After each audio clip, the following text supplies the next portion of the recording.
Jesus Christ became poor, although he was rich, so that by his poverty you might become rich.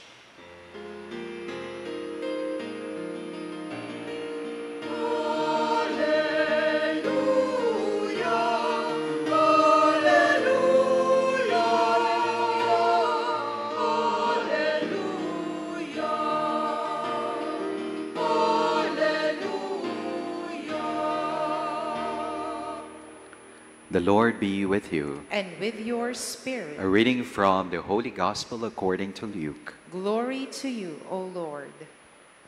Jesus said to his disciples, I tell you, make friends for yourselves with dishonest wealth, so that when it fails, you will be welcomed into eternal dwellings. The person who is trustworthy in very small matters is also trustworthy in great ones. And the person who is dishonest in very small matters is also dishonest in great ones. If, therefore, you are not trustworthy with dishonest wealth, who will trust you with true wealth? If you are not trustworthy with what belongs to another, who will give you what is yours? No servant can serve two masters. He will either hate one and love the other, or be devoted to one and despise the other.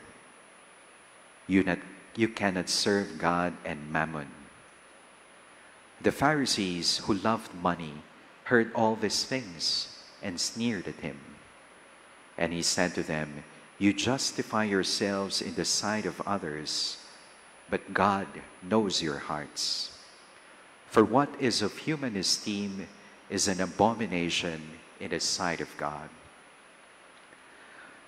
My dear friends, the Gospel of the Lord. Praise to you, Lord Jesus Christ. Good afternoon, sisters and brothers in Christ. Peace and blessings. What is your life's greatest or deepest wealth or treasure? Ano nga ba talaga ang tunay na nagpapayaman sa tao? In another gospel reading, Jesus says, where your treasure or wealth is, there also will your heart be. Your treasure, your wealth, is something that gives meaning, purpose, significance, direction, compass in your life.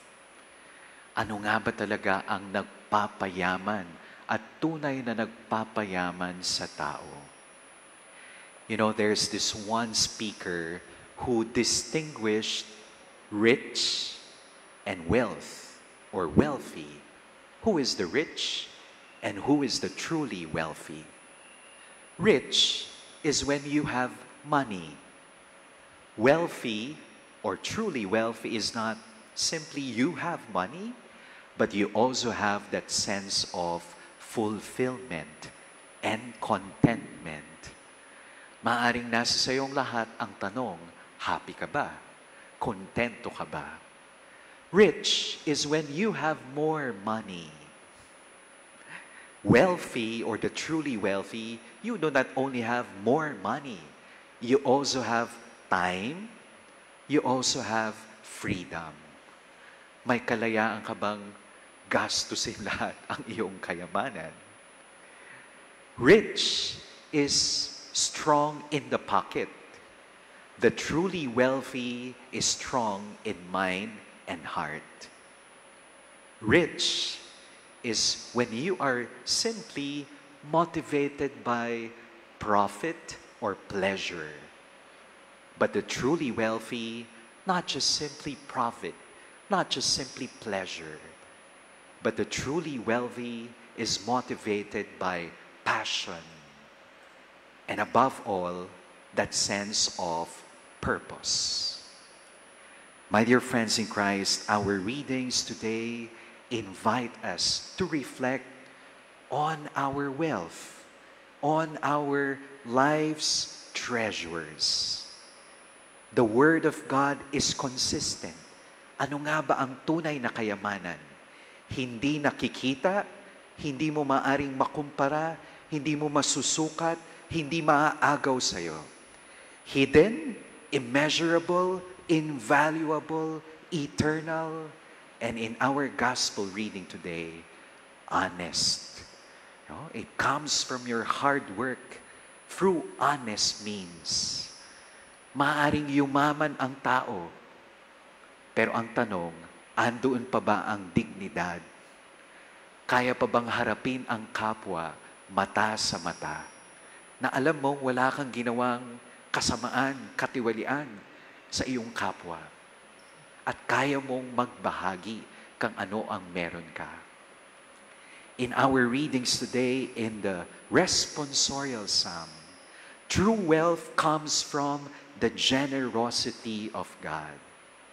Ang lahat ng meron tayo ay nagmumula sa kabutihang loob ng Diyos. I will praise your name forever, Lord. We are all stewards of God's blessings. Eyes on heaven, feet on the ground. And inasmuch as God has been generous, we are also called to be generous. Most especially to those who are affected by the typhoon. Diba? Magpapasko na. Papasko na. Ano kaya ang maaari nating maibahagi sa kanila? Giving not just simply from what is excess, but what is essential. Giving not just simply from what is left, but what is right. In our first reading today, true wealth, we are called to be grounded. Saint Paul recognizes the help, the generosity of the early Christians in nurturing, in sustaining the early Christian community. Ang lahat ng meron tayo ay nagmumula sa kabutihang loob ng Diyos, sa kabutihang loob ng mga tao sa paligid natin. And finally, in our gospel reading today, we are called not just simply to recognize the generosity of God, not just simply to be grounded, but to grow in our perspective of what real wealth is all about. Iba-iba ang klase ng kayamanan ng tao. Number one, material wealth. Money may not be the most important thing, but it affects everything, right? Health, education, life or lifestyle, material wealth. Second, physical wealth.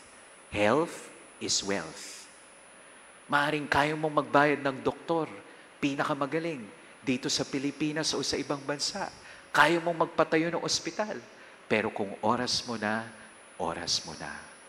Physical wealth. Third, time wealth. You may have all the money in the world, but do you still have time? Do you have time for your beloved? And of course, we also have social wealth. Integrity, reputation, friends, family.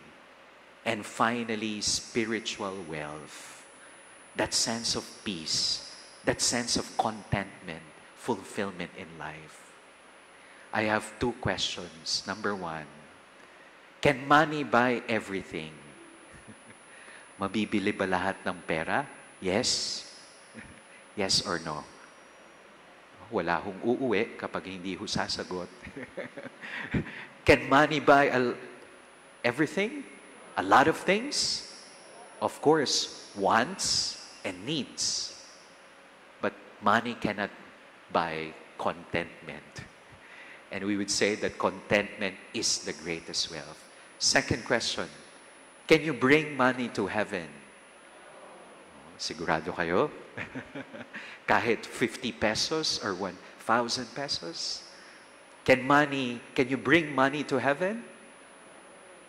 I think the more important question is, can your money, wealth, treasure bring you to heaven? Amen.